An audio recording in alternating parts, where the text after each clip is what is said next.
but the other woman, her doppelganger, wearing Clara's clothes, mimicking her movements with a delay, like a lagging video feed. "This is my home now," the reflection-mouthed voice echoing in Clara's skull. She stumbled back, tripping over a box of her mother's things. Inside was a diary, pages brittle. Her mother wrote of the other Clara, a presence that appeared after Clara left for Chicago. "She walks my halls, wears my daughter's face. I locked the mirror, but she's breaking through." Clara's blood ran cold. Her mother hadn't died of a heart attack. She'd been found in the basement, clutching a rosary, eyes wide with terror. The coroner never explained the claw marks on her arm. That night, the house turned hostile. Doors slammed shut, locking Clara in the living room. The doppelganger appeared in every reflective surface: windows, the TV screen, even a spoon on the table each time closer, her smile stretching wider. "Give me your place," she hissed, her voice a distorted echo of Clara's. Desperate, Clara smashed the basement mirror, hoping to sever the connection. Shards flew, but the doppelganger laughed, her form coalescing from the fragments into a physical being. It lunged, cold fingers grazing Clara's throat. She fought back, shoving it into the trapdoor, which slammed shut. The house shook, walls cracking as if enraged. Clara fled, never looking back. She hitchhiked to Burlington, renting a motel room. But the nightmare followed. Her reflection in the bathroom mirror flickered, showing the doppelganger's face. On her phone, photos of Hollow Pines showed a house that wasn't there, an empty lot where 17 Birch Road should be. Weeks later, a new family moved into a vacant house on Birch Road. They found Clara's duffel bag, her sketchbooks, but no Clara. Neighbors whispered of a woman seen at dusk, sketching by the church, her smile too wide, her eyes too dark. When police searched, they found a trapdoor, a shattered mirror, and a diary warning of a house that steals souls, replacing them with something else. Clara was never found. But in Hollow Pines, they say she still walks, trying to come home to a house that was never hers. That night, the mirror started talking. The antique mirror arrived at the thrift store on a damp October morning in 2025, its gilded frame tarnished, its glass clouded like a cataract eye. Nora Blake, a 29-year-old artist with a penchant for salvaging broken things, bought it for $10. "It's got character," she told the cashier, ignoring the way his hands shook as he wrapped it. Her apartment in downtown Ashwick, a crumbling mill town, was already a mosaic of thrift finds, chipped teacups, warped books, a clock that ticked backward. The mirror fit right in, hung above her fireplace, reflecting her cluttered living room in muted grays. Nora noticed the oddities that first night. While sketching at her easel, she caught a flicker in the mirror, not her reflection, but a shadow that darted out of sight. She blinked, chalking it up to exhaustion. She'd been pulling late shifts at the diner, her hands smelling of grease and coffee. But as she turned off the lights, a whisper slithered from the mirror. Nora. Her name, soft and deliberate, like a lover's sigh. She spun around, heart pounding. The room was empty, the mirror still. Sleep eluded her. The whisper came again at 3 a.m. Louder. "Look at me." Nora stumbled to the mirror, her breath fogging the glass. Her reflection stared back, but her eyes seemed wrong too wide, pupils dilating like ink spreading in water. She touched the glass. It was warm, pulsing faintly. "Stress," she muttered, unplugging every light and crawling back to bed. By morning, the mirror had changed. Its surface was clearer, almost luminous, reflecting details Nora hadn't noticed. A crack in the ceiling, a stain on the rug.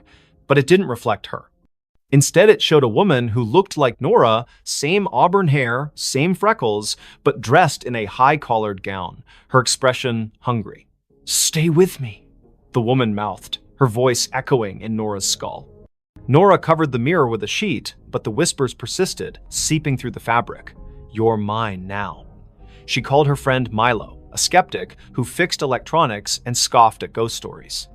He inspected the mirror, finding nothing, no wires, no speakers. "It's just old glass," he said. But his voice trembled when he noticed the sheet had fallen off, the mirror bare again. That night, Nora dreamed of the woman in the gown. She stood in a candlelit room, walls dripping with black mold, chanting in a language Nora didn't know. The woman's hands reached through the dream, clawing at Nora's chest. She woke gasping, claw marks burning across her ribs. The mirror glowed faintly, the woman's face pressed against the glass from the inside, smiling. Nora researched the mirror's origins. The thrift store had no records, but an old newspaper clipping mentioned a similar mirror owned by Evelyn Crane, an Ashwick heiress who vanished in 1892. Locals claimed Evelyn practiced witchcraft, trapping souls in reflective surfaces to cheat death. Her mansion burned down, but the mirror survived, passing through estate sales, each owner meeting misfortune, suicides, disappearances, madness. Desperate, Nora tried to destroy the mirror. She swung a hammer, but the glass didn't crack. The blow reverberated, knocking her back. The woman's laughter filled the room, sharp and gleeful. "You can't break me." Objects began moving, books slid off shelves, teacups shattered. The mirror's reflection showed not her apartment, but Evelyn's charred mansion, its walls alive with writhing shadows. Milo returned, pale but determined, with a priestess from a local Wiccan group. She burned sage, chanting protections, but the air grew heavy, the temperature plummeting. The mirror pulsed, and Evelyn's voice boomed. "This is my vessel." The priestess screamed, blood trickling from her nose, and fled. Milo stayed, gripping Nora's hand. "We burn it," he said. They doused the mirror in gasoline, but the flames wouldn't catch. Instead, the mirror's surface rippled, and Evelyn stepped out, her form solidifying, gown pristine, eyes black voids. Nora and Milo ran, but the apartment's doors locked, windows sealed. Evelyn's laughter chased them, her footsteps heavy. "You invited me in," she taunted, her fingers brushing Nora's neck, cold as frostbite. In a final stand, Nora faced the mirror, staring into Evelyn's eyes. "Take me, but leave him," she pleaded. The mirror flared, and Nora felt herself pulled inside, her body dissolving into light. She saw Evelyn's memories, betrayals, rituals, a desperate pact with something ancient. Then darkness. Milo woke in the apartment, alone. The mirror was gone, the wall bare. Nora's sketchbooks lay open, filled with drawings of Evelyn's face. Police searched, but Nora was another Ashwick disappearance. Milo kept quiet, fearing disbelief, but he never returned to the apartment. Months later, a new tenant hung a cheap mirror above the fireplace. That night, it whispered, "Look at me." And in its reflection, Nora's face appeared, her eyes too wide, her smile not her own. The final note before disappearing. In the sleepy coastal town of Greyhaven, where the Atlantic's waves whispered secrets to the cliffs, the old lighthouse on Widow's Point stood abandoned. Its beacon hadn't spun since 1987, when keeper Amos Reed vanished, leaving only a cryptic note in the logbook. The song calls. I must answer. Locals avoided the place, claiming the wind carried eerie melodies at night.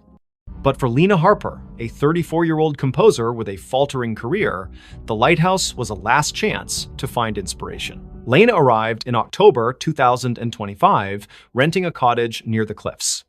Her symphony, meant to revive her reputation, was due in a month, but her mind was blank. Haunted by failures and a recent divorce, the lighthouse, looming against the gray sky, felt like a muse. She ignored the townsfolk's warnings, superstitions about siren songs and missing keepers. "It's just an old tower," she told herself, hauling her violin and notebook up the spiral stairs. The interior was frozen in time. Rusted lanterns, a cracked logbook, and a gramophone in the keeper's quarters, its needle poised over a warped record. Lena set up her recorder, hoping to capture the ocean's rhythm for her score. That night, as fog smothered the coast, she played her violin, the notes echoing off the stone walls. Then, faintly, another melody answered a haunting, wordless hum that seemed to rise from the sea. Lena stopped, her bow trembling. The hum continued, weaving through her own music, both beautiful and wrong, like a lullaby sung by something ancient. She checked her recorder. It had caught the sound, clear and unnervingly human. "Wind through the cliffs," she reasoned, but her skin prickled. The gramophone needle twitched, spinning the record without power. The hum grew louder, now a voice. "Play with me." She fled to the cottage, locking the door. Sleep brought nightmares, shadows with liquid eyes, hands pulling her toward the waves. By morning, her recorder was blank, the haunting melody erased. Desperate for answers, Lena visited the town library, finding records of Greyhaven's lost. Since the lighthouse was built in 1843, 7 keepers had vanished, each leaving a note about a song. The last, Amos, was found days before his disappearance, wandering the cliffs, muttering about her voice. Lena's obsession grew. She returned to the lighthouse, playing her violin to lure the voice. It came stronger, singing in a language she didn't know, yet understood. Finish the song and join us. Her fingers moved unbidden, composing a melody that felt like it belonged to someone else. She scribbled it down a single page, titled The Final Note. It was perfect, her masterpiece, but writing it left her drained, her reflection in the lantern room's glass pale and unfamiliar. That night, the lighthouse shook. The gramophone blared, its records spinning backward, spewing distorted wails. Lena's score glowed faintly on the table, the ink shifting, forming symbols that pulsed like a heartbeat. The voice was inside now. You're mine. Shadows slithered from the walls, their forms humanoid but fluid, eyes glinting like oil slicks. They circled her, humming her own melody. Lena ran, but the stairs looped endlessly, each turn bringing her back to the lantern room. The glass walls reflected not the ocean, but a churning abyss, faces pressing against it. Amos, the other keepers, their mouths open in silent screams. The voice laughed, complete it or stay forever. In a panic, Lena grabbed her score and tore it, scattering the pieces. The shadows shrieked, the lighthouse trembling as if in pain. The gramophone exploded, shards cutting her arms. She stumbled outside, collapsing on the cliffs. Dawn broke, the fog lifting, and the lighthouse stood silent, its door sealed as if never opened. Lena fled Greyhaven, her symphony unwritten. She burned her violin, moved inland, and swore never to compose again. But the melody lingered, humming in her dreams. Months later, a package arrived at her new apartment, no sender, no postmark. Inside was a single sheet of music, her handwriting titled The Final Note. The ink was wet, smelling of salt and decay. She called the Greyhaven sheriff, who sent a deputy to Widow's Point. The lighthouse was empty, the logbook untouched since Amos's note. But on the cliffs, they found Lena's recorder, playing a loop of her voice singing the haunting melody, though she hadn't returned. Her cottage was searched, her belongings were gone, replaced by a single note. The song calls. I answered. Fishermen avoid Widow's Point now. On stormy nights, they hear a violin over the waves, joined by a chorus of voices that never fade. The lighthouse remains dark, but some swear its beacon flickers briefly, illuminating a figure at the edge of the cliff, playing one final note before disappearing into the sea. The hiker saw something he wasn't supposed to see. The Appalachian Trail stretched like a vein through the dense forests of northern Maine, where the trees grew so thick they swallowed sunlight. Ethan Caldwell, a 28-year-old photographer with a taste for solitude, hiked its lesser-trodden paths in September 2025. His goal was simple: capture the untamed beauty of the wilderness for a freelance gig. His backpack held a Nikon, a journal, and enough supplies for a week. He didn't expect company. Most hikers avoided the stretch, spooked by rumors of missing campers and strange lights in the woods. By the third day, Ethan was deep in the forest, miles from any road. The air was crisp, scented with pine and damp earth. He set up camp near a nameless creek, its water black under the canopy. As dusk fell, he noticed an oddity. His compass spun lazily, refusing to settle. Cheap gear, he muttered, relying on his map instead. That night, under a moonless sky, he heard it a low hum, like a distant engine, pulsing through the ground. It wasn't animal, wasn't natural. Curiosity tugged at him. The next morning, Ethan followed the creek upstream, chasing the hum's source. His camera hung around his neck, ready to snap anything unusual. The forest grew denser, the trail vanishing into a tangle of roots and moss. Then he saw it, a clearing, unnatural in its perfection, as if the trees had been pushed back by an invisible force. At its center stood a structure, a stone arch, weathered and covered in glyphs that seemed to writhe under his gaze. It wasn't on any map, and Ethan had never read of ruins in this part of Maine. He raised his camera, snapping photos. The glyphs glowed faintly, a sickly green, though no light source explained it. The hum intensified, vibrating in his chest. Through the arch, the air shimmered like heat rising from asphalt, showing glimpses of a different forest darker, with twisted, leafless trees. Ethan stepped closer, his lens capturing the anomaly. That's when he saw her. A figure stood just beyond the arch, humanoid but wrong, too tall, limbs too long, its face a blur of shadow. It didn't move, yet Ethan felt watched, his skin crawling as if ants marched beneath it. He lowered the camera, and the figure was gone. But when he checked the viewfinder, it was there, closer. Its face now a featureless void with pinprick eyes. His hands shook as he backed away, the hum now a deafening drone in his skull.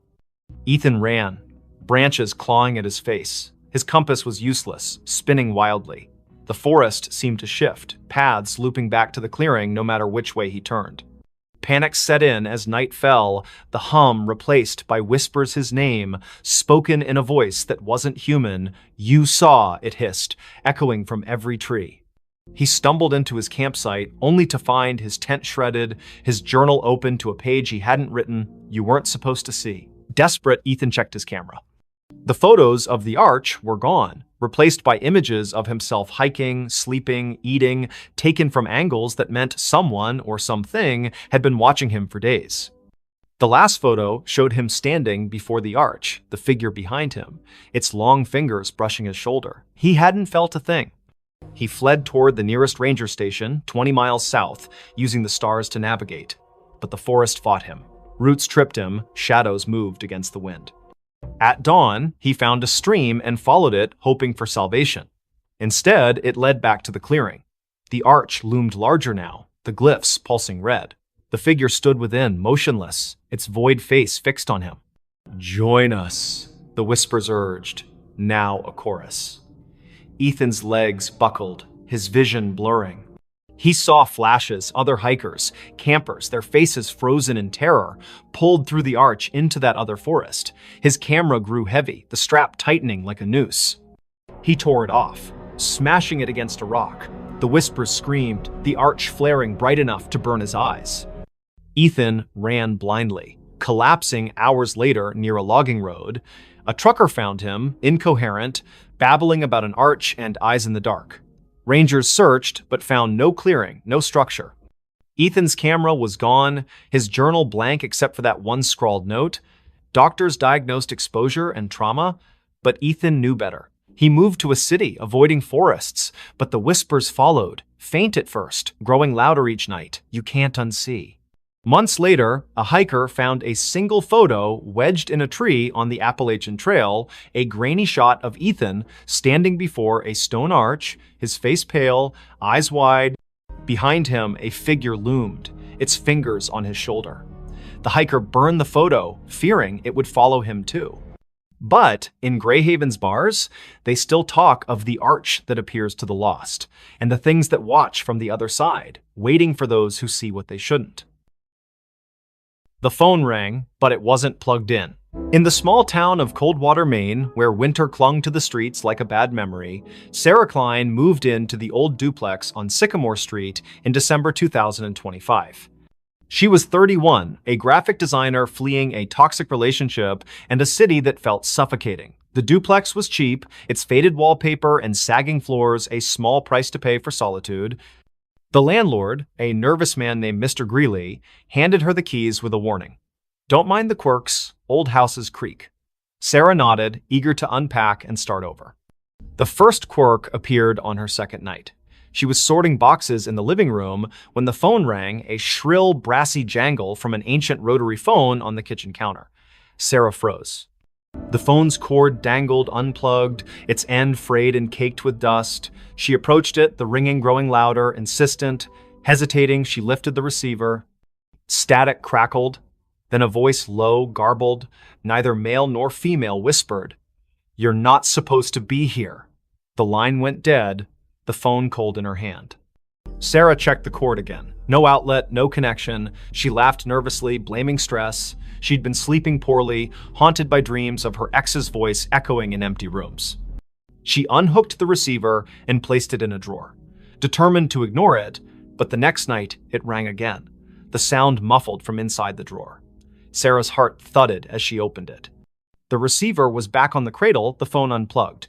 "Leave," the voice hissed when she answered. Sharper this time, like it was closer. She called Mr. Greeley, who chuckled uneasily. "That old thing? Been dead for years. Probably faulty wiring. He promised to send an electrician, but no one came." Sarah tried to focus on work, sketching logos on her tablet, but the phone rang every night at 3:13 a.m., each call more menacing. "Get out, or stay forever," it warned, the static now laced with faint screams. She stopped answering, but the ringing grew louder, vibrating through the walls. Desperate, Sarah dug into the duplex's history. The town library's archives revealed a grim past.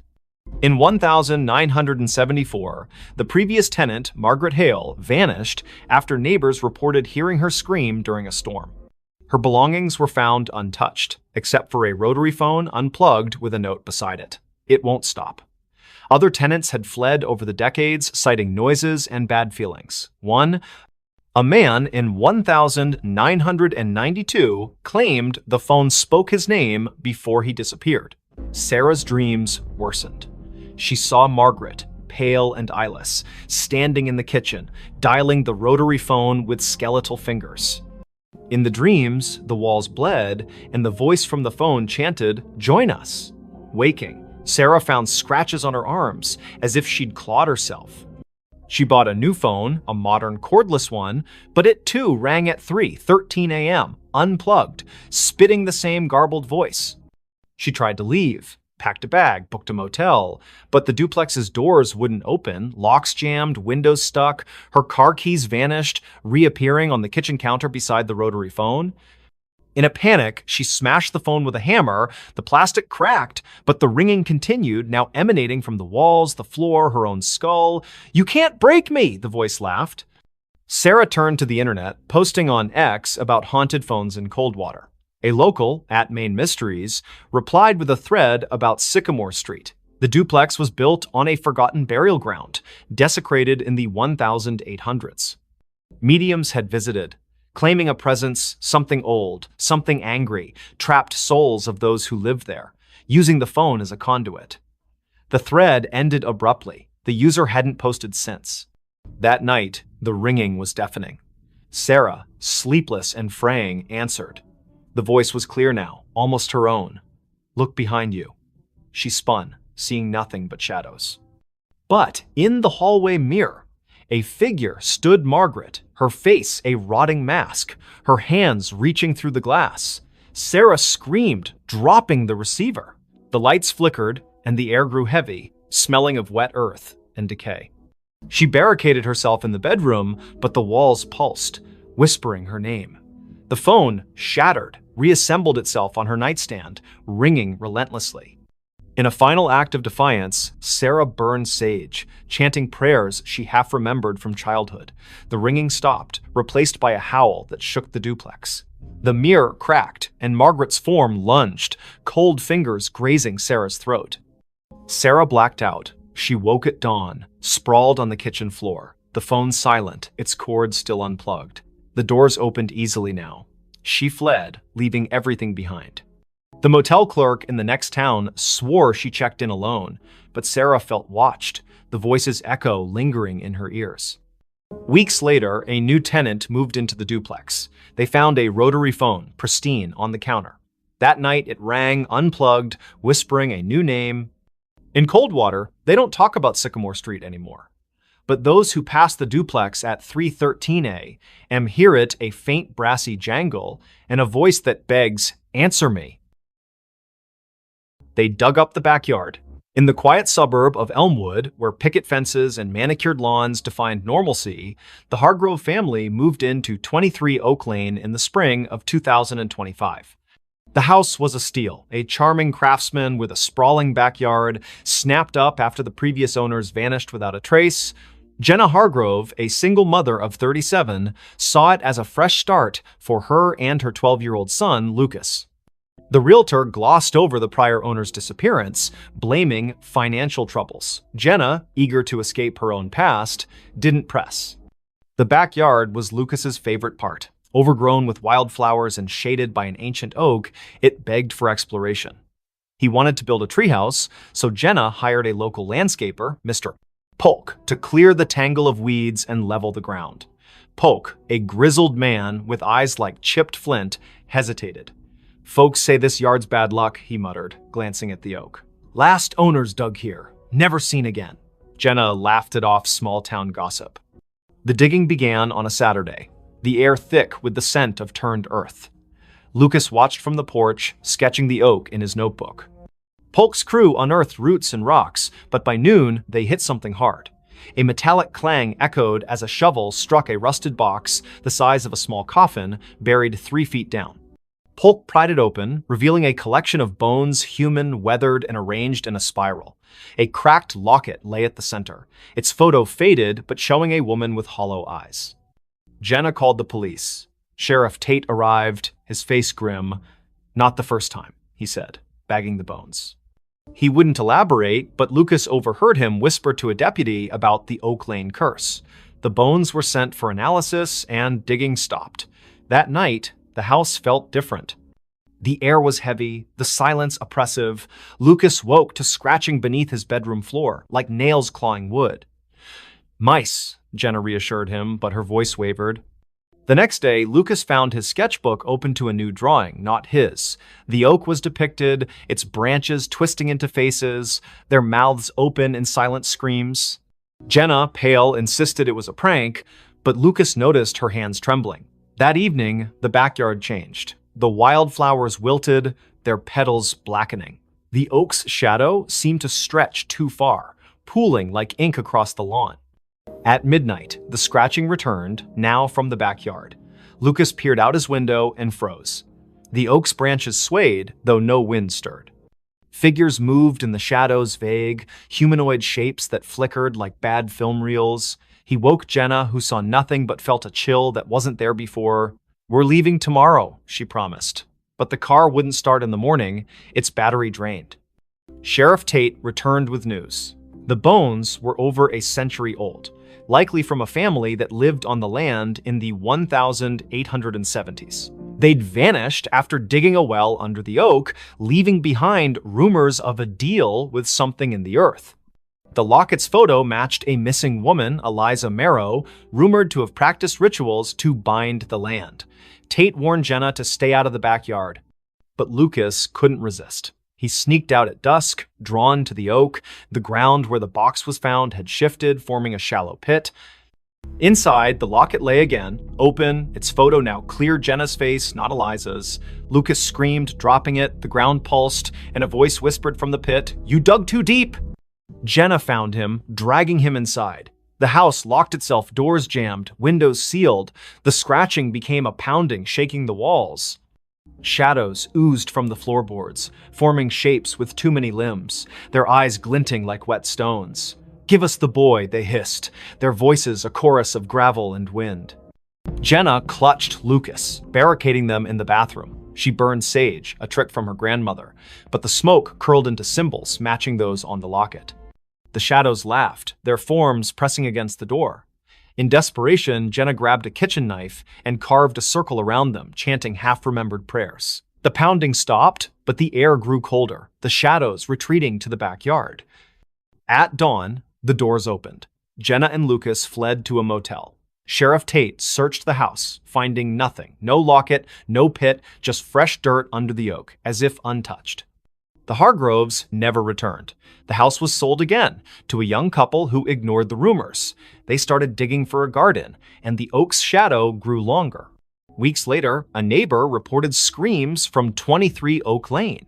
Police found the couple's car running, doors open, but no trace of them. In the backyard, a new locket lay under the oak, its photo showing Lucas, his eyes hollow.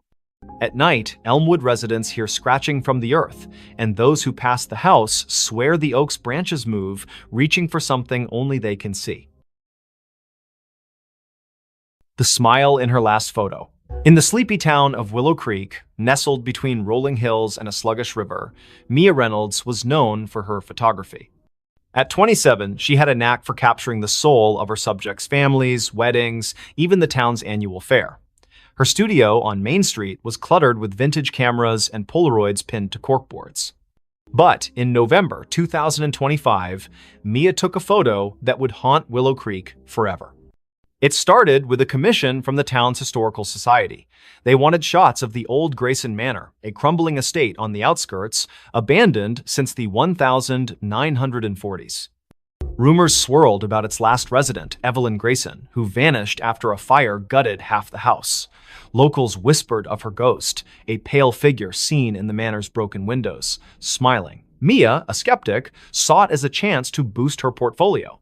She arrived at the manor on a foggy afternoon, her Nikon slung around her neck. The air was heavy, smelling of damp wood and something sour like rotting flowers. The manor loomed, its spires jagged against the gray sky, windows like empty eyes. Inside, dust motes danced in her flashlight's beam, illuminating peeling wallpaper and charred furniture. Mia snapped photos, the click of her shutter echoing in the silence. In the upstairs parlor, she found a cracked vanity mirror, its surface clouded but oddly warm to the touch. As she framed a shot, her camera's viewfinder flickered, showing not the room, but a woman pale, with long dark hair, wearing a tattered dress. Her smile was too wide, stretching beyond human limits, her eyes black voids. Mia gasped, lowering the camera. The room was empty, but the mirror reflected the woman, her head tilting as if studying Mia. Heart pounding, Mia fled, her photos untouched. Back at her studio, she developed the images. Most were normal, dusty rooms, broken stairs, but the last photo, taken in the parlor, showed the woman standing behind Mia, her smile splitting her face. Mia's own reflection in the photo was wrong, her eyes wide with terror she didn't remember feeling.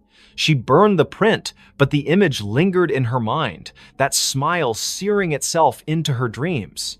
That night, her studio phone rang, though the line had been disconnected for months. Static crackled, followed by a voice, soft, feminine, giggling, "You saw me." Mia yanked the cord from the wall, but the ringing continued, now from her cell phone, then her laptop, then nowhere, and everywhere. She locked the studio and ran home, but the giggling followed, echoing in her apartment's walls. Mia confided in her friend Caleb, a librarian with a passion for local history. He dug into Grayson Manor's past, uncovering Evelyn's story. In 1943, Evelyn, a recluse, was suspected of occult practices. Neighbors reported strange lights and chants from the manor. The night of the fire, Evelyn was seen smiling through the flames, unharmed, before vanishing. Her last photo, taken days earlier, showed that same unnatural smile, her eyes black as ink. Caleb warned Mia to stay away, but she couldn't. The manor pulled her back, her camera heavy in her hands. She returned at dusk, the air colder, the manor darker. In the parlor, the mirror glowed faintly, and the woman Evelyn stepped out, her form flickering like a bad signal. "Take my picture," she whispered, her voice in Mia's skull. Mia's hands moved against her will, snapping a photo. The camera burned her fingers, and the mirror cracked, shards falling like rain. Mia ran, but the manor's doors slammed shut, trapping her. Shadows writhed, forming figures with Evelyn's smile, their mouths stretching impossibly wide. "You're part of me now," they chanted, their voices a chorus of giggles. Mia's camera flashed on its own, each shot showing her own face, morphing, her smile widening, her eyes darkening. Caleb found her car outside the manor the next day, the doors locked, her camera inside. The last photo showed Mia, her face unrecognizable, smiling that same grotesque smile. The manor was empty, no trace of her. Caleb burned the camera, but the giggling followed him home, echoing from every reflective surface, mirrors, windows, even his glasses. Willow Creek sealed the manor, but Mia's photos began appearing around town, tacked to lampposts, slipped under doors. Each showed her with that smile, her eyes black, standing in places she'd never been. Those who kept the photos heard the giggling, saw her in their mirrors. The town stopped taking pictures, afraid of what their cameras might capture. But at night, in Willow Creek's quiet streets, some swear they see Mia smiling, her camera flashing, waiting for someone new to see her last photo. A child's cry in an empty house. In the forgotten outskirts of Dunhaven, a Rust Belt town where factories stood like tombstones, the house at 9 Hollow Road was a local legend.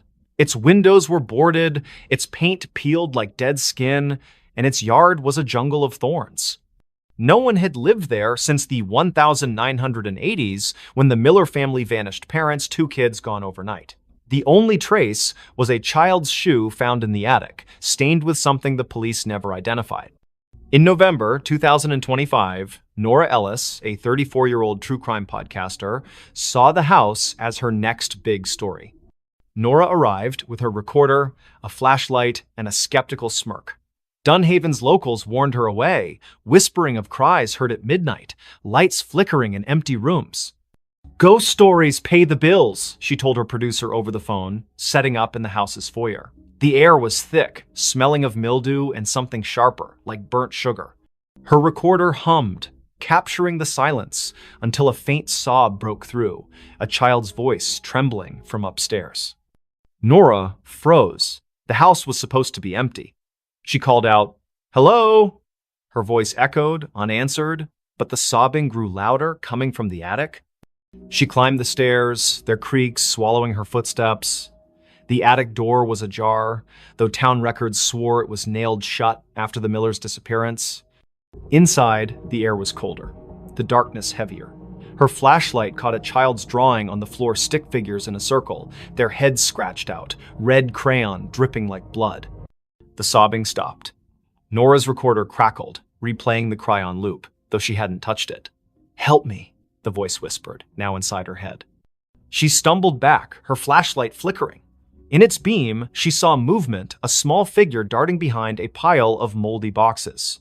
"Who's there?" she shouted, but the attic was empty again. Her recorder now played a different sound, laughter, high and cruel, layered over the sobs. Nora dug into the Millers' case that night, holed up in a motel. Old newspaper clippings told of the family's odd behavior before they vanished, parents pale and withdrawn, the children, Anna and Tim, seen drawing strange symbols in the yard. A neighbor claimed Anna spoke of friends in the walls who sang to her. The police found no bodies, no clues, only that shoe, a girl's sneaker, size 3, with stains that tested inconclusive. Back at the house the next day, Nora set up motion sensor cameras. At dusk, the sobbing returned, now from the basement. She descended, the stairs slick with dampness. The basement was a maze of crates and rusted pipes, the air thick with the burnt sugar smell. Her camera caught nothing, but her recorder picked up whispers. "Stay with us." A child's handprint appeared on a crate, wet and glistening, though the floor was dry. Nora's skin crawled as the sobbing turned to giggles, echoing from every corner. She found a loose floorboard, prying it up to reveal a tin box. Inside were Anna's drawings, dozens of them, showing a faceless figure with too many arms, surrounded by crying children. A note, in childish scrawl, read, "They want us to stay forever." As Nora read, the basement door slammed shut. Her flashlight died, and the giggles became screams. Not a child's, but something older, hungrier. "You found us," it hissed. Nora's cameras failed, their footage corrupted, showing only static with faint outlines of a child's face, eyes black. She ran, but the house seemed to shift, hallways looping, doors leading back to the basement. In the attic, the drawings had multiplied, covering the walls, now depicting Nora alongside the faceless figure. Her recorder played her own voice, screaming, though she hadn't opened her mouth. Desperate, she smashed a boarded window, crawling into the thorn-choked yard. The cries followed, now outside, circling her. She stumbled to her car, driving to the motel, but the rearview mirror showed Anna's face, her eyes hollow, her mouth a gaping smile. Nora swerved, nearly crashing, and the face vanished. The next day, she returned with a priest, Father Daniels, who paled at the house's threshold. "This isn't a haunting," he whispered. "It's a trap." He sprinkled holy water, but it hissed, evaporating on the floor. The cries erupted, shaking the walls, and the priest fled, clutching his cross. Nora stayed, recording one last episode. "Whatever took the Millers is still here. It wants me too." That night, Nora vanished. Her car was found at 9 Hollow Road, her recorder inside, playing a loop of a child's cry and her own screams. The house was empty, the drawings gone, but neighbors reported lights in the attic. A new family moved in months later, unaware of the history. Their daughter found a shoe in the attic, Nora's stained with something red. At midnight, they heard it, a child's cry, echoing from an empty house, calling them to stay. The elevator never stopped on the same floor. In the heart of Ashwood City, where skyscrapers cast long shadows over neon-lit streets, the Crestview Towers stood as a relic of faded glory. Built in the 1970s, its 30 floors housed a mix of offices, apartments, and rumors of strange happenings. By December 2025, most tenants had fled, spooked by flickering lights and whispers in the halls. But for Riley Tate, a 29-year-old freelance coder scraping by, the cheap rent on the 2021 floor was worth the eerie vibes. Riley noticed the elevator's quirk on her first day. She pressed 22, but the car stopped on 13. A floor marked storage on the panel, its doors opening to a dark hallway lined with rusted lockers. The air was stale, smelling of mildew and something metallic. She jabbed the close button, but the elevator lingered, as if waiting. "Old wiring," she muttered, ignoring the faint hum like a distant voice coming from the corridor. The next day, it happened again. She pressed 22, but the elevator stopped on 7, revealing a dimly lit floor with peeling wallpaper and a child's tricycle tipped over in the hall. No one lived on 7. The landlord, Mr. Voss, a gaunt man with nervous eyes, swore it was vacant. Riley's skin prickled as the hum returned, now forming words, "Stay." She slammed the close button, her heart racing as the door shut. By the third night, the elevator never reached her floor. She'd pressed 22, but it stopped randomly 15, 9, 26, each floor wrong, each hallway different. Floor 15 had mirrors lining the walls, reflecting not Riley, but a pale figure with her face, eyes black and unblinking. Floor 9 smelled of ash, its walls scorched, with claw marks gouged into the plaster. Floor 26 was freezing, its windows frosted over, showing a city skyline that wasn't Ashwood's jagged alien under a red sky. Riley stopped using the elevator, taking the stairs, but the stairwell was no better. Doors to random floors were unlocked, leading to the same strange halls she'd seen from the elevator.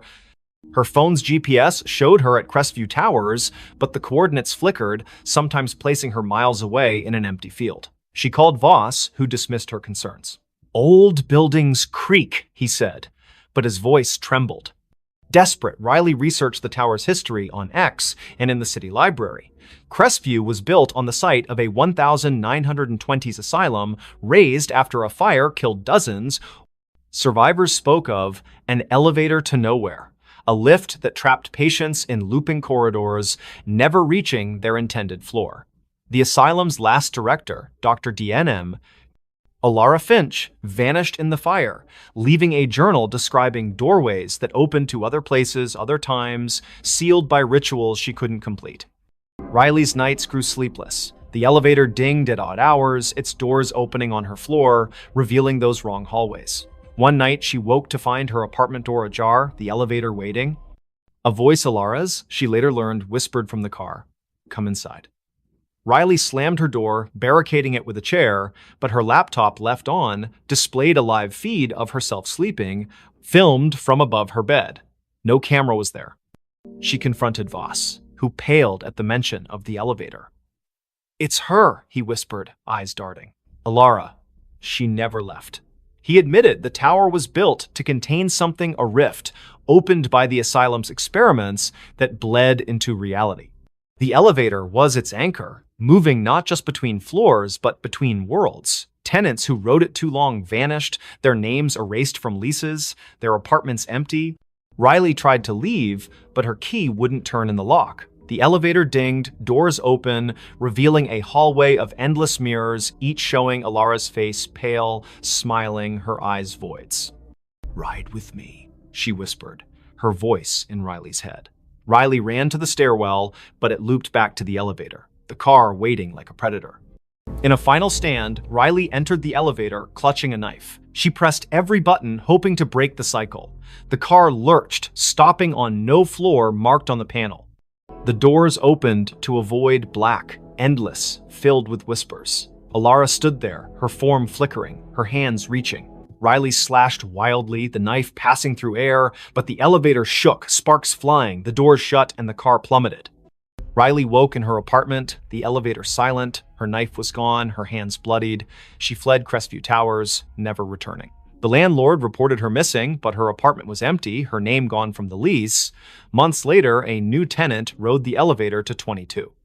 It stopped on 13, the doors opening to a hallway where Riley stood, her eyes black, whispering, "Stay." The elevator still runs in Crestview Towers, never stopping on the same floor twice. Tenants avoid it, but some nights it calls, its ding echoing through empty halls, inviting the unwary to ride where no one returns. Knock from the invisible.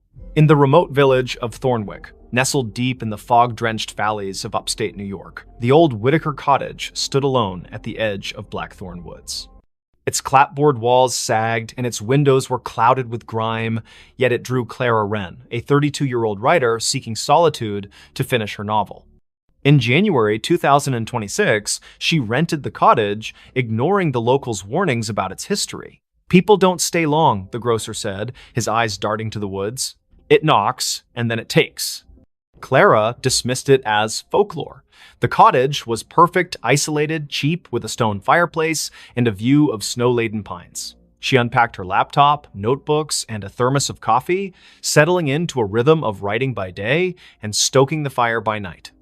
But on her third night, as a storm howled outside, she heard it, 3 sharp knocks on the front door. The sound was deliberate, heavy like a fist on wood. She froze, her pen hovering over the page. The door was locked, the windows shuttered. She called out, "Who's there?" No answer. The wind screamed, but the knocks came again, 3, slow, from the door. Clara grabbed a flashlight and peered through the peephole. Nothing but swirling snow. She opened the door, heart pounding, but the porch was empty, the snow undisturbed, no footprints, no tracks. The knocks returned the next night, now from the bedroom wall. 3, always 3. Rhythmic and insistent. Clara checked every inch of the cottage attic, crawl space, even under the floorboards. Nothing. Her phone had no signal, the Wi-Fi dead. She drove to town, asking about the cottage's past. The librarian, an elderly woman named Mrs. Hale, paled. "The Whitakers," she whispered. "They built it in 1890. All 5 vanished by 1893. Neighbors heard knocking before each one disappeared. They called it the Invisible." Clara scoffed but bought salt and sage, sprinkling the former around doors and burning the latter, as Mrs. Hale suggested.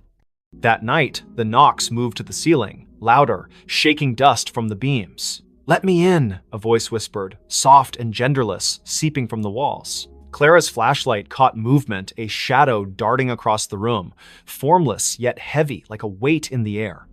She screamed, barricading herself in the bathroom, but the knocks followed, now inside the mirror, the glass rippling like water. She found a diary under a loose floorboard the next day, its pages brittle, written by Eliza Whitaker. "The invisible comes at night," it read. "It knocks to be let in, but it's already here. It wants a vessel." The last entry was scrawled, "I let it in. God forgive me." Clara's hands shook. The diary mentioned a ritual salt and blood to banish it, but warned of a cost. It takes what you love most. That evening, the knocks were everywhere. Walls, windows, even her laptop screen. The air grew thick, smelling of wet earth and decay. Clara's flashlight died, and the fire dimmed, casting shadows that moved against the light's logic. She poured salt in a circle, pricking her finger to drip blood, as the diary instructed. The knocks stopped, replaced by a wail that shook the cottage, windows cracking.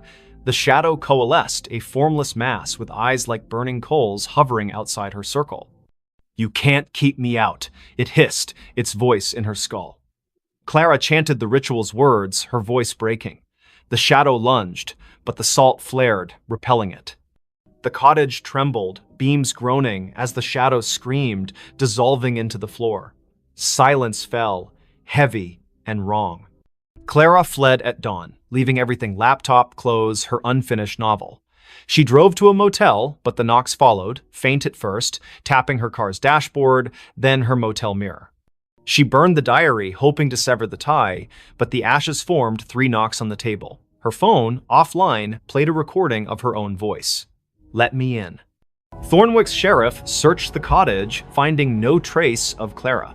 Her car was found in the woods, empty, with salt scattered across the seats. Locals say the cottage is quiet now, but at night, hikers hear knocks 3, always 3 coming from the trees. A new tenant moved in, unaware. On their first night, they found a notebook, not Clara's, with a single line. It's already inside. By morning, they were gone, and the knocks began again, waiting for the next to answer. The woman smiled at her own grave.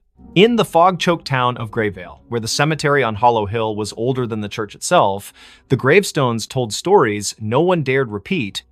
It was March 2026 when Elise Carver, a 30-year-old archivist, arrived to catalog the town's records for a university project. Grayvale's library was a treasure trove of crumbling ledgers, but it was the cemetery that drew her a maze of moss-covered stones, some dating back to the 1700s. Locals avoided it, whispering of a woman seen wandering among the graves, smiling at one in particular. Elise, ever the skeptic, dismissed the tales as rural superstition. She set up in a rented room above the town's only inn, her nights filled with dreams of fog and footsteps. Her first visit to the cemetery was uneventful, her camera snapping photos of weathered epitaphs under a gray sky. But one grave stood out: Margaret Vane, 1894, 1924, taken by the mist. The stone was pristine, untouched by time, its inscription sharp. Elise's fingers brushed it, and a chill sank into her bones, though the air was still. That night, her photos wouldn't load. The camera's screen flickered, showing not the cemetery, but a woman pale, with dark hair and a smile that stretched too wide, standing before Margaret's grave. Elise's heart pounded. She hadn't seen anyone there. She deleted the image, but her laptop crashed, rebooting to a desktop wallpaper of the same woman smiling directly at her. The innkeeper, Mrs. Dowell, noticed Elise's unease at breakfast. "You've been to Hollow Hill," she said, her voice low. "Don't go back. Margaret doesn't like visitors." She spoke of 1924, when Margaret Vane, a recluse, was found dead in her home, smiling, with no cause of death. Days before, she'd been seen at her own grave, digging in the dirt, her smile unnerving witnesses. Since then, those who lingered at her grave vanished, their names added to the cemetery's mistaken stones. Elise, stubborn, returned to the cemetery. The fog was thicker, curling like fingers around the graves. She found Margaret's stone again, now surrounded by fresh dirt, as if someone had dug and refilled it. Her camera clicked, but the lens caught a shadow moving behind her, a woman, her dress tattered, her smile a slash of white. Elise spun, finding nothing but fog. Her recorder, left running, picked up a whisper: "You're mine." Back at the inn, Elise's dreams turned vivid. Margaret stood at her grave, smiling, her eyes black voids. "Join me," she mouthed, her voice echoing in the room. Elise woke to find her window open, fog seeping in, and her camera full of new photos. Her sleeping, her walking, her standing at the grave, Margaret always behind her, smiling. She burned sage, a trick from her mother, but the smoke formed Margaret's face, grinning. Desperate, Elise scoured the library. A 1924 journal, hidden in a locked drawer, told of Margaret's pact with the mist, a ritual to cheat death, binding her soul to the cemetery. She'd smile at her grave to seal the bargain, trapping others to sustain her. Each victim's name appeared on a new stone, their bodies never found. Elise's name was scribbled in the journal's margin in her own handwriting, though she'd never touched it. That night, the fog invaded the inn. Elise's door wouldn't lock, her phone dead. She fled to the cemetery, hoping to break the cycle. Margaret's grave was open, a yawning pit. Inside, bones gleamed, and a mirror lay propped against the dirt, reflecting not Elise, but Margaret, smiling, her hands reaching through the glass. "Stay forever," she whispered, her voice in Elise's skull. Elise smashed the mirror, shards cutting her hands. The fog screamed, the grave collapsing, burying the bones. She ran, the town blurring past, until she reached a gas station miles away. She never returned to Grayvale. Her photos left behind were found by the innkeeper, each showing Elise at the grave, Margaret's smile growing wider, her face merging with Elise's. Months later, a new archivist came to Grayvale. They found a fresh stone in the cemetery. Elise Carver, 1995-2026, taken by the mist. Locals swear they see her at dusk, standing by the grave, smiling a smile too wide. Her eyes too dark. The fog rolls in thicker now, and those who linger hear a whisper, "Join me." The stones multiply, and Margaret's grave, always pristine, waits for the next name. She vanished in front of everyone. The grand ballroom of the Eldridge Hotel buzzed with excitement on that fateful evening. Crystal chandeliers cast a warm glow over the crowd of 200 guests, all dressed in their finest attire for the annual masquerade gala.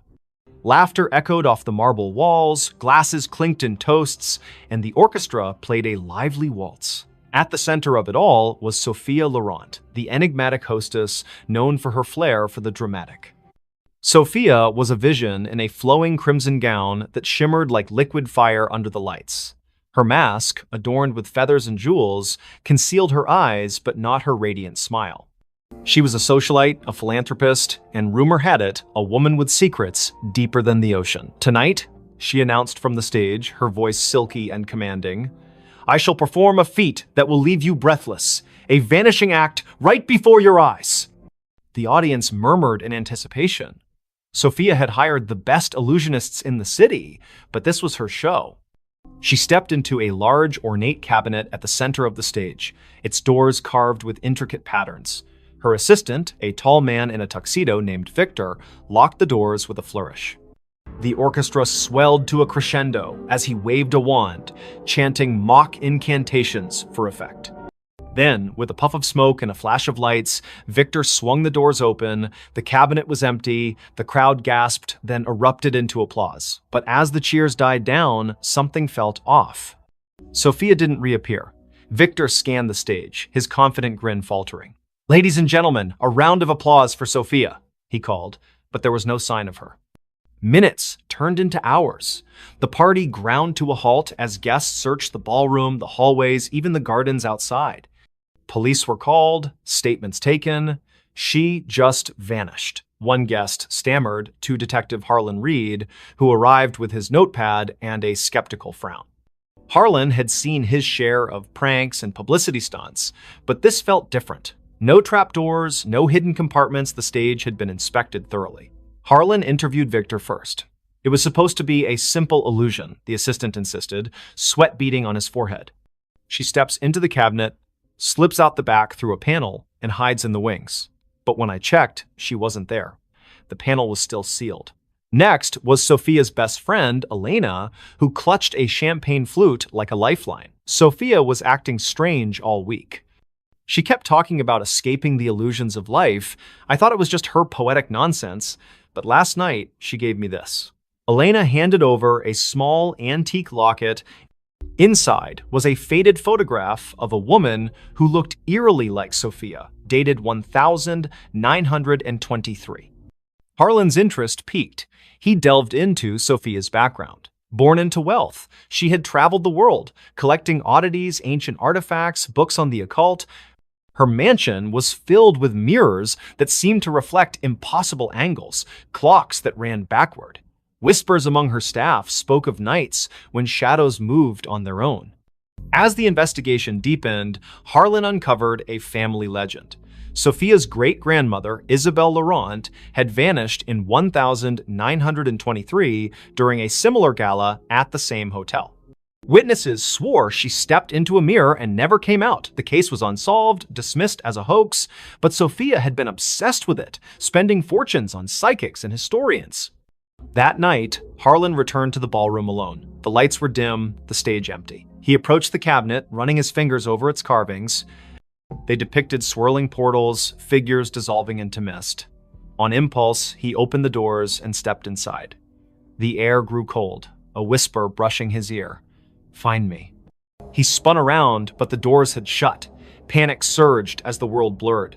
When he burst out, the ballroom looked different. Dustier, the chandeliers tarnished.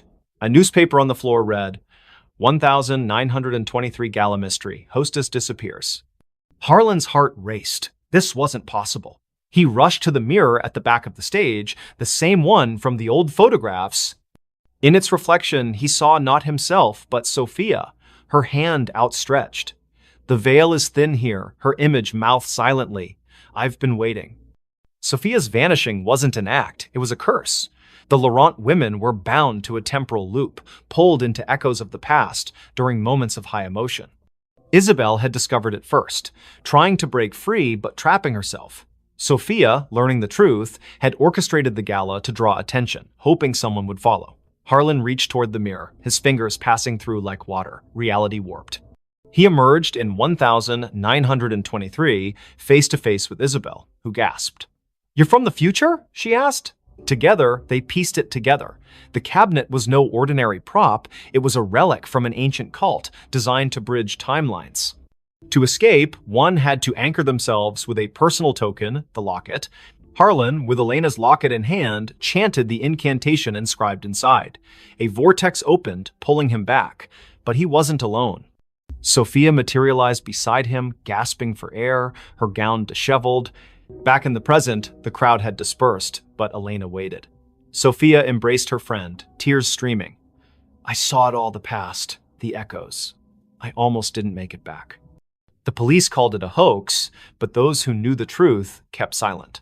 Sophia retired from the spotlight, donating the cabinet to a museum with a warning. Some illusions are doors best left closed. Yet, on quiet nights, guests at the Eldridge swear they see a woman in crimson vanishing into mirrors, a reminder that some mysteries defy explanation. And Harlan? He carries the locket always, just in case. That voice never stopped.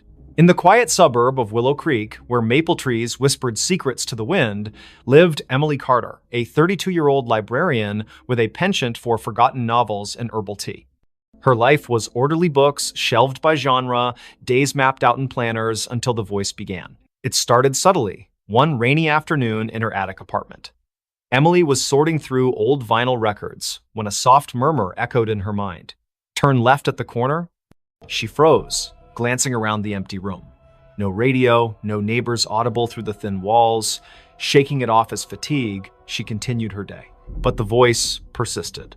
That evening, as she walked home from the library, it whispered again.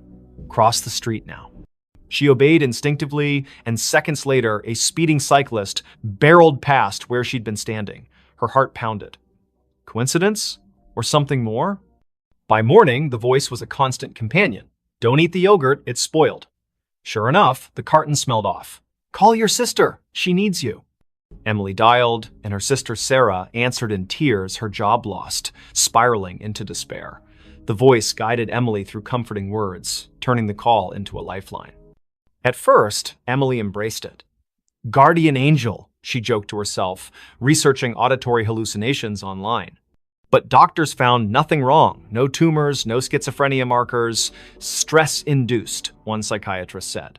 Yet the voice grew bolder, more insistent. Go to the park at dusk, bench by the fountain. Emily complied, curiosity overriding caution. There, an elderly man sat, clutching a faded photo. The voice urged, ask about his daughter. The man, Mr. Harlan, poured out his story, a child lost decades ago in a hit and run. Emily's questions led to a breakthrough. She recalled a library archive mentioning a similar unsolved case. Together, they uncovered clues pointing to a local businessman. Word spread. People sought Emily out, the woman who knew things. A grieving mother found closure about her son's disappearance. A businessman avoided a fraudulent deal. The voice was infallible, but it never revealed its source. Who are you? Emily pleaded silently one night, staring at her reflection. A friend, it replied, warm yet distant. As months passed, the voice's demands escalated. Break into the old warehouse on Elm Street. Emily hesitated this crossed lines, but visions flooded her. A kidnapped child hidden there. She went, heart racing, and found the boy, alerting police anonymously. Heroic, yet terrifying. The voice was reshaping her life, pulling her from quiet anonymity into shadows of danger. Then came the nightmares.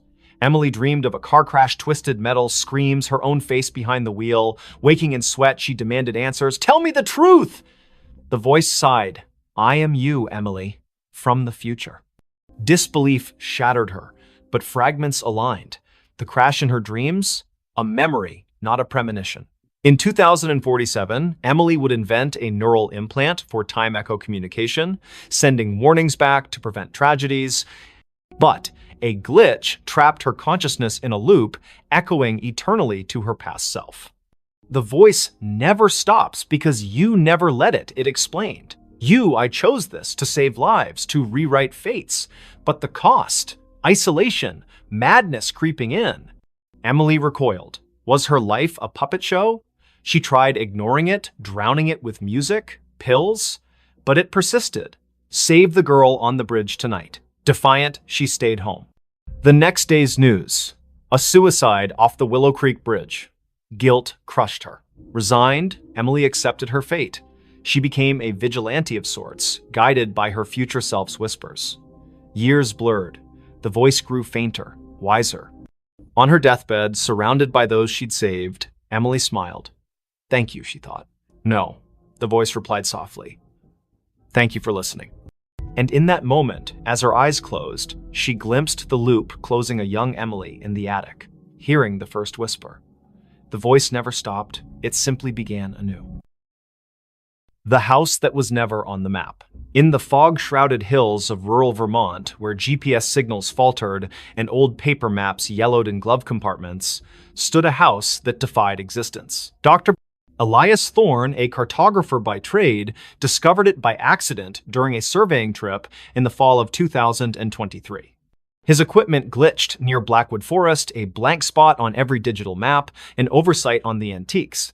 Curiosity piqued, he hiked through the brambles and emerged at a clearing. There it was, a Victorian mansion, ivy-choked and weathered, its spires piercing the gray sky like accusing fingers. Elias bought it on impulse, dirt cheap from a seller who vanished after the deed was signed. A steal, he told his wife, Mara, and their teenage daughter, Lily. They needed a fresh start after the city had chewed them up. Elias's job loss, Mara's anxiety attacks, Lily's rebellion. The house promised isolation, peace, but from the first night, unease settled like dust. The movers swore the address didn't exist. You're sure this is it? One asked, eyeing the overgrown path. Inside, the room smelled of damp earth and forgotten whispers. Elias laughed it off, but Lily found the first anomaly. Her phone's map app showed an empty field where the house should be. Glitch, she muttered, but zooming in revealed nothing. No streets, no landmarks, just void. That evening, as rain lashed the windows, strange sounds began. Not creaks or groans, but echoes, faint conversations from empty rooms, like recordings of lives long past. Mara heard children's laughter in the attic, though the stairs led to a bricked-up wall. Imagination, Elias dismissed, burying himself in his maps. He spread them across the dining table, marking the house's location obsessively. But no matter how he plotted coordinates, the ink bled, lines curving away as if repelled. Lily explored the basement first. Flashlight in hand, she descended creaking stairs into a labyrinth of cobwebbed shelves. Amid dusty crates, she found a leather-bound journal dated 1897. The entry spoke of a builder, Harlan Crow, who constructed the house as a sanctuary from the world's gaze. But later, pages devolved into madness. The walls shift. Doors open to nowhere. It hides us from maps, from reality itself. The last entry, we are not alone. The others, they never left. That night, Lily dreamed of shadows peeling from the walls, forming humanoid shapes that whispered her name. She woke to find her bedroom door ajar, leading not to the hallway, but to a mirrored corridor stretching infinitely. Panicking, she slammed it shut. In the morning, it was normal again. Bad dream, she told herself, but bruises on her arms suggested otherwise. Elias noticed changes too. Rooms expanded or contracted overnight. The kitchen, once cozy, now felt cavernous, echoes amplifying every footstep. He measured it, dimensions impossible, defying Euclidean geometry. Non-Euclidean spaces, he murmured, recalling Lovecraftian tales. Mara found solace in the garden, but the flowers wilted under her touch, petals curling like screams. The horrors escalated. One evening, during dinner, the lights flickered. When they stabilized, Lily was gone. Elias and Mara searched frantically upstairs, basement, outside, no trace. But from the vents came her voice, faint and distorted. "Help, it's pulling me in." They tore at wallpaper, revealing older layers beneath, faded drawings of trapped figures, hands pressed against invisible barriers. Elias delved into local lore at the town library. Blackwood Forest had a history disappearances dating back centuries. Settlers spoke of a fold in the world, a place where reality thinned, swallowing the unwary. Harlan Crow, it turned out, was an occultist who built the house on a ley line, intending to escape creditors and enemies by making it unfindable. But the ritual backfired, anchoring the house in a liminal space, a pocket dimension that fed on inhabitants. That night, Mara vanished too. Elias heard her screams from the attic, now inexplicably accessible. He climbed, finding a room filled with mannequins posed in frozen agony faces, twisted, eyes hollow. One wore Mara's necklace. "No," he gasped, backing away.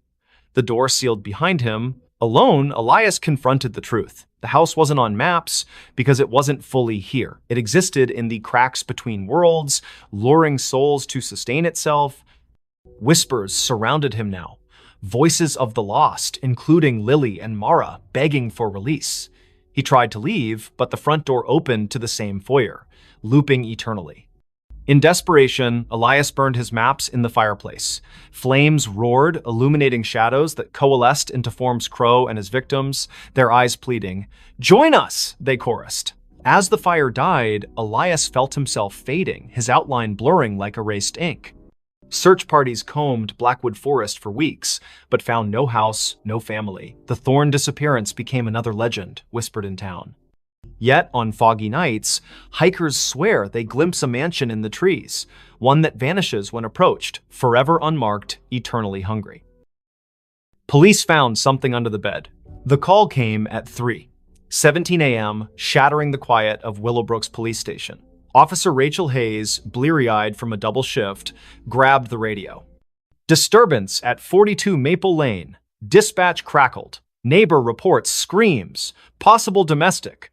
Rachel exchanged a glance with her partner, Officer Tom Carver. They'd patrolled this sleepy suburb for years. Nothing ever happened on Maple Lane.